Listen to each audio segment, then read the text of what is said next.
सभी दोस्तों का बहुत बहुत स्वागत है। दोस्तों, आज के वीडियो में हम तीन ऐसे चीज़ों के बारे में जानेंगे जो तीन चीज़ें सर्वगुण संपन्न हैं। इसमें सभी प्रकार के पोषक तत्व पाए जाते हैं। अगर आपके शरीर में दर्द रहता है, जोड़ों में दर्द रहता है, गांठों में दर्द रहता है, सुबह उठने का मन नहीं करता है, या सुबह उठने के बाद आपके जोड़ में दर्द हो रहा है या शरीर में दर्द हो रहा है, तो दोस्तों इन सारी समस्याओं का समाधान आज के वीडियो में है।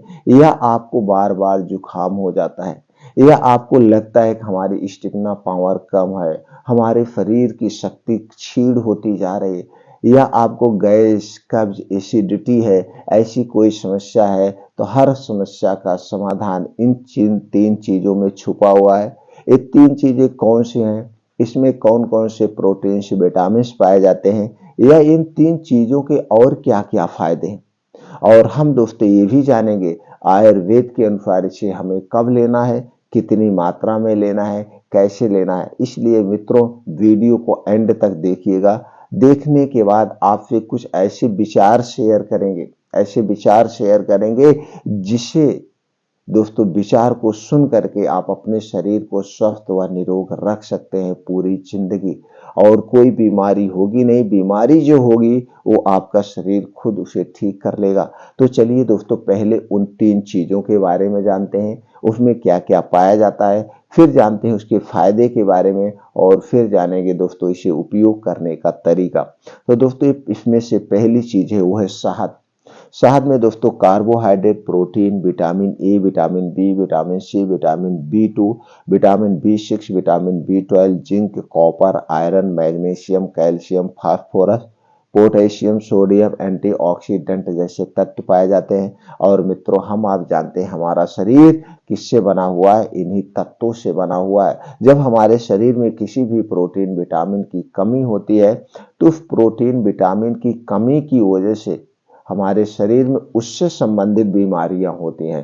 तो दोस्तों, ये आप समझ गए, शहद सर्वगुण संपन्न है। और दूसरी चीज है दोस्तों, है दालचीनी, जो हमारे मसाले में पाई जाती है। ये दोस्तों हमारे भारत में मसाला नहीं है, ये हमारी आयुर्वेदिक औषधियां हैं। ये हमारे शरीर को स्वस्थ व निरोग रखती हैं। इसलिए जितनी भी औषधियां हैं, जितने भी मसाले हैं, हमें थोड़ी थोड़ी मात्रा में इनको प्रयोग करना चाहिए। लेकिन आज सबके घरों में इन मसालों का प्रयोग नहीं हो रहा, क्योंकि ये सर्वगुण संपन्न होती है, प्रोटीन, विटामिन से भरी होती है। तो चलिए मित्रों, जानते हैं दालचीनी में क्या क्या पाया जाता है। दालचीनी में पाया जाता है antioxidant, anti inflammatory, anti diabetic, calcium, magnesium, iron, phosphorus, protein, lycopene, anti microbial, vitamin A, vitamin B, vitamin E, vitamin B two, vitamin बी6, फाइबर जैसे तत्व पाए जाते। मतलब इतने गुणों से भरी हुई है ये दालचीनी। अगली चीज है दोस्तों, है दूध। दूध तो आप जानते ही हैं दोस्तों, दूध सुपर फूड है। अब दूध में क्या क्या पाया जाता है फिर भी जान लेते हैं। दूध में पाया जाता है प्रोटीन, कैल्शियम, फास्फोरस, आयोडीन, खनिज, वसा, ऊर्जा, vitamin A, vitamin B, vitamin D, vitamin A, vitamin E, vitamin के, vitamin B two, vitamin B6, vitamin B12, vitamin B complex, magnesium, zinc, potassium, antioxidant जैसे तत्व पाए जाते हैं। दोस्तों, हम समझ लिए हैं कि तीन चीजें कौन सी हैं, इसमें कौन कौन से प्रोटीन से विटामिन पाए जाते हैं। अब ये जरूरी ये सबसे ज्यादा है कि इसे हमें कब लेना है, कितनी मात्रा में लेना है। अब दोस्तों, उसके पहले हम जान लेते हैं इसके फायदे क्या क्या है। इसके फायदे की अगर हम दोस्तों बात करें, तो पाचन तंत्र को मजबूत बनाता है, स्टेमिना पावर को बढ़ाता है, शरीर की रोग प्रतिरोधक क्षमता को बढ़ाता है, संक्रमण रोग से बचाता है, बुढ़ापा आने के लक्षण को ये रोकता है, हड्डियों, मांसपेशियों को मजबूत बनाता है, डायबिटीज कंट्रोल करने में मदद करता है, ब्लड शुगर को कंट्रोल करने में मदद करता है, आंखों की रोशनी बढ़ाता है, इससे आंखों से संबंधित होने वाली बीमारी से भी बचाता है, बालों को झड़ने व पकने से रोकता है, बालों को काला व घना बनाए रखता है, कमर दर्द, जोड़ों का दर्द, गठिया, साइटिका रोग को दूर करता है।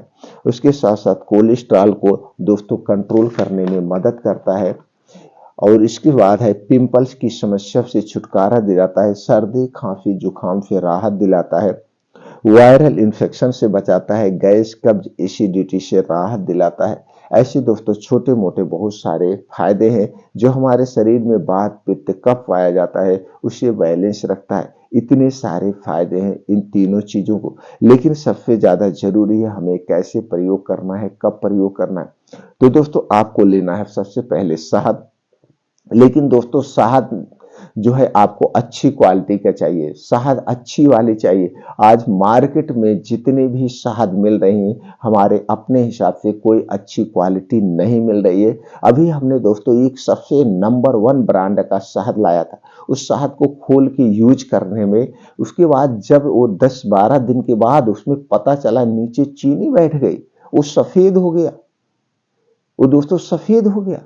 अब आप सोचिए किस पे विश्वास किया जाए, तो आपको अच्छी क्वालिटी का शहद लेना है। इसके लिए आपको क्या करना पड़ेगा दोस्तों, आपके आसपास इस समय मधुमक्खी का पालन बहुत हो रहा है, तो वहां पे जाइए। उस समय जब शहद निकाली जा रही है, आप अपने सामने जो शहद निकाली जा रही है वो वाली शहद लीजिए। या फिर आपके आसपास दोस्तों शहद निकालने वाले आते हैं, घरों में शहद का छत्ता लगा होता है या कहीं खेत में शहद का छत्ता लगा होता है, तो शहद अच्छी क्वालिटी का आपको लेना है। जैसे भी हो आपको शहद अच्छी वाली लेना है। और आपको लेना है दालचीनी। दोस्तों दालचीनी पाउडर मत खरीदिएगा, आप मार्केट से दालचीनी साबुत खरीद के लाइए। दालचीनी दो टाइप की होती है, एक पाइप वाली दालचीनी और एक चिपटी चिपटी होती है। तो दोस्तों आपको चिपटी वाली नहीं लेना, आपको पाइप वाली दालचीनी लेना है। पाइप वाली दालचीनी दोस्तों गोल होती है, उसमें अंदर होल होता है। तो आप पाइप वाली दालचीनी साबुत खरीद के लाइए, घर पे लाइए, उसका आप खुद पाउडर बना लीजिए और उस पाउडर को बना करके आप किसी कांच के बोतल में आपको रख देना है। अब यही दालचीनी आपको प्रयोग करना है। अब दोस्तों दूध दूध आपके घर का होना चाहिए। अगर इसमें से देसी गाय का दूध मिल गया तो अमृत के समान है। पैकेट का दूध नहीं लेना है। पैकेट का दूध पन्नी में मिलता है दोस्तों, उसके साथ प्रोसीजर किया जाता है, उसे खाने से कोई मतलब नहीं है बल्कि हानि ही हमें होगी। तो दूध आपके घर का हो गया, शहद अच्छी क्वालिटी का हो गया, दालचीनी का पाउडर आप खुद घर पे बना लीजिए। अब दोस्तों चलिए जानते हैं इसका कैसे प्रयोग करना है। आपको 1 गिलास दूध लेना है और उसी 1 गिलास दूध में आपको आधा चम्मच दालचीनी का पाउडर डालना है और डाल करके दूध को अच्छी तरह से उबाल लेना है। दूध को 8 से 10 मिनट अच्छी तरह से जब उबल जाए तो जो दोस्तों दालचीनी का रस तत्व है उसमें उतर आएगा। अब इस दूध को आप गैस से उतारिए। अब दूध उतार करके आप रख दीजिए। जब दूध नॉर्मल यानी ठंडा हो जाए, जब दूध ठंडा हो जाए तो उसी ठंडे दूध में आपको 1 चम्मच शहद मिलाना है, लेकिन ठंडा पे, गर्म में नहीं, क्योंकि शहद को गर्म नहीं खाया जाता है। आप यूट्यूब पे बहुत सारे वीडियो देखे होंगे, सब लोग बताते हैं शहद गर्म पानी में मिला के खाइए, जबकि शहद को आयुर्वेद में कहीं नहीं लिखा गया है शहद को गर्म करके खाना चाहिए। शहद को ऐसे नेचुरली तौर पे यूज किया जाता है, इसे कभी गर्म नहीं किया जाता है। इसलिए दोस्तों जब आपका दूध ठंडा हो जाए तो उस ठंडे दूध में 1 चम्मच शहद मिला के बढ़िया से मिला लीजिए। अब इसी दूध को आपको पीना है। कब पीना है? रात में खाना खाने के 1 घंटे के बाद। रात में खाना खाने के 1 से 1.5 घंटे के बाद इसी दूध को पीना है। दूध पीने के बाद आपको कुछ नहीं पीना है। दूध पीने के 1 से 1.5 घंटे के बाद ही सोना है, तुरंत आपको नहीं सोना है, जिससे दूध सही ढंग से पच जाए। इसका सेवन कितने दिन तक करना है? लगातार मित्रों आप 3 महीना करिए। 3 महीने में आपके शरीर के विकास कर देगी, आपके शरीर के दोस्तों इम्यूनिटी को स्ट्रांग बना देगी। आपके शरीर से जितनी भी परेशानियां हैं लगभग आपका शरीर इसे खुद ठीक करने लगेगा। आपका शरीर, क्योंकि हमारे शरीर में ऐसे ऐसे हार्मोन्स पाए जाते हैं जो कि अपनी बीमारी को खुद ठीक कर सकते हैं। तो दोस्तों इस नुस्खे को आप आजमा सकते हैं, आप देख सकते हैं। जानकारी आपको कैसी लगी दोस्तों? अगर जानकारी अच्छी लगी तो आप वीडियो को लाइक करके अपने यार दोस्तों के साथ शेयर कर दीजिएगा। दोस्तों जैसे हम हर एक वीडियो में 2 मिनट का चर्चा करते हैं कि हमारा शरीर बीमार क्यों होता है। बीमारी हमारे अपने हाथ में है। हम अपने शरीर को चाहे तो पूरी जिंदगी स्वस्थ व निरोग रख सकते हैं, हम चाहे तो बीमार बने रह सकते हैं। तो दोस्तों इसमें हम थोड़ा सा लापरवाही करते हैं। लापरवाही क्या करते हैं? हमारे शरीर में 3 दोष पाया जाता है, वात दोष, पित्त दोष और कफ दोष। जब हमारे शरीर का वात पित्त कफ बढ़ता है तभी हमारे शरीर में बीमारियां होते हैं। दोस्तों ये वात पित्त कफ क्या है, वात पित्त कफ को बढ़ाने वाली कौन सी चीजें हैं, इससे संबंधित चैनल पर वीडियो पड़ी है मित्रों, आप देख सकते हैं।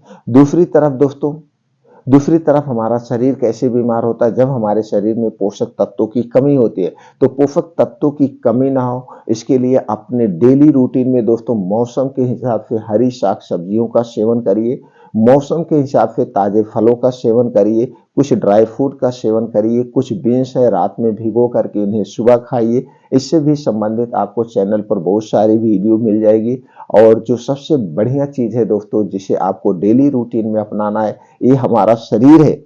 ये हमारा शरीर प्रकृति से बना हुआ है। तो दोस्तों हमें प्रकृति के कुछ नियमों का पालन करना होगा, खाना खाने के नियमों का पालन करना होगा, पानी पीने के नियमों का पालन करना होगा। इससे संबंधित आपको चैनल पर वीडियो मिल जाएगी, आप देख सकते हैं। और दोस्तों अपने डेली रूटीन में आप 2 घंटे का समय निकालिए। ये 2 घंटे का समय क्या है, ये 2 घंटे का समय है दोस्तों, रोज सुबह 5 बजे उठने का प्रयास करिए। 5 बजे उठने के बाद बासी मुंह, जो मुंह में लार सलाइवा है, बासी मुंह 1 से 2 गिलास गुनगुना पानी पीजिए। दोस्तों जब 1 से 2 गिलास गुनगुना पानी पीते हैं तो जो मुंह में लार है ये डिटॉक्सिफाई का काम करती है। ये पानी के साथ आपके पेट में जाएगी, आपके आंतों की साफ सफाई का काम करती है। अब फ्रेश होने के बाद अब आपको मॉर्निंग वॉक पे निकल जाना है। अब इस 2 घंटे में क्या करना है, इस 2 घंटे में कम से कम दोस्तों 5 से 6 किलोमीटर का मॉर्निंग वॉक, चाहे आप 15 के हैं या 85 के हैं, अपने शारीरिक क्षमता के अनुसार इसे आधे घंटे में कवर करने का प्रयास करिए। दोस्तों जब इसे आप आधे घंटे में कवर करने का प्रयास करेंगे तो आप देखेंगे आपको खूब तेज भी चलना पड़ेगा, आपको दौड़ भी लगाना पड़ेगा। और जब आप तेज या दौड़ लगाएंगे तो दोस्तों आपकी जो हार्ट है, ये हार्ट आपका नॉर्मल से 10 गुना तेज पंप करेगा। और जितने तेज आपका हार्ट पंप करेगा आपके शरीर में उतने तेज ब्लड सर्कुलेशन होगा, जिससे शरीर में गर्मी होगी और पसीने के माध्यम से आपके शरीर में जो विषैले पदार्थ हैं वो बाहर निकल जाएंगे। अभी मॉर्निंग वॉक का एक उचित स्थान होना चाहिए। ये स्थान कैसा होना चाहिए, जहां पे मिट्टी हो, हरी घासें हो, उसी पे नंगे पांव मॉर्निंग वॉक करना है। नंगे पांव मॉर्निंग वॉक करने के अलग ही बेनिफिट है दोस्तों। जब आप नंगे पांव मॉर्निंग वॉक करते हैं तो दोस्तों जो उबड़ खाबड़ मिट्टी होती है, छोटे छोटे कंकड़ होते हैं, वो आपके पैर में चुभते हैं। यह एक एक्यूप्रेशर का काम होता है। एक्यूप्रेशर का आज के समय में आप देख लीजिए दोस्तों, कितने लोग ऐसे हैं कभी उनका पैर जमीन पे पड़ता ही नहीं, जबकि जमीन से इन्हीं मिट्टी से हमारी शरीर बनी है। 10-10 साल उनका शरीर पैर तो पड़ता ही नहीं मिट्टी पे। कैसे दोस्तों, सुबह उठे, चप्पल पहन लिए, फिर ड्यूटी चले गए, जूता पहन लिए, कभी मिट्टी से संपर्क ही नहीं होता। तो दोस्तों कम से कम 1 घंटे तो मिट्टी के संपर्क में रहिए। कछुआ मिट्टी में रहता है, कछुआ सबसे ज्यादा दिन तक जिंदा रहता है। पशु पक्षी अक्सर मिट्टी में ही रहते हैं। तो हमें भी मिट्टी के संपर्क में कुछ रहने का प्रयास करना चाहिए। तो दोस्तों ये आप मॉर्निंग वॉक का जो स्थान चुनिए जहां पे मिट्टी हो, हरी घास हो। और हरी घास पर जब आप मॉर्निंग वॉक करते हैं तो दोस्तों उसकी बूंदें आपके पैर में लगती है, उसी हरी घास की तरह आपका चेहरा हमेशा हरा भरा बना रहेगा। इसलिए मॉर्निंग वॉक का जो स्थान होना चाहिए वो मिट्टी होनी चाहिए, हरी घास पे करना चाहिए। ये जब आपका मॉर्निंग वॉक कंप्लीट हो जाए तो वहीं बैठ के आपको 2 योगा करना है। पहला योगा दोस्तों अनुलोम विलोम, जिसे हम नाड़ी शोधन योगा कहते हैं, इसे डेली कंटिन्यू आधा घंटा करना है। दूसरा योगा है कपाल भात। कपाल भात अगर 10 से 15 मिनट हम डेली करते हैं तो दोस्तों हमको अंदरूनी पाचन तंत्र से संबंधित कोई बीमारी नहीं होगी। अगर कोई बीमारी स्वतः ठीक हो जाएगी। अब 2 योगा करने के बाद आपको वहीं बैठ के आपको अपने अंदर की शक्ति को जागृत करना है, यानी कि मेडिटेशन ध्यान करना है। 15 से 20 मिनट का आपको डेली ध्यान करना है। दोस्तों हमारे शरीर के अंदर ऐसे ऐसे हार्मोन्स हैं जो अपनी खुद बीमारी को ठीक करने की शक्ति रखते हैं। इसलिए दोस्तों आपको ध्यान करना है 15 से 20 मिनट। अगर ये 2 घंटे का समय आप प्रकृति के साथ गुजार रहे हैं तो आप देखेंगे उस समय क्या होता है, सूर्य की किरणें निकल चुकी होती है और इस सूर्य की किरणें में विटामिन डी और कैल्शियम प्रचुर मात्रा में पाया जाता है, जो हमारे शरीर को स्ट्रांग बनाता है। हमारे शरीर में कभी भी विटामिन डी और कैल्शियम की कमी नहीं होगी अगर हम उगते हुए सूरज में रोज आधे घंटे बैठते हैं दोस्तों। तो हमें उगते हुए सूरज में आधे घंटे रोज बैठना चाहिए। तो दोस्तों इसे अपनाइए, आप पूरी जिंदगी स्वस्थ व निरोग रहेंगे।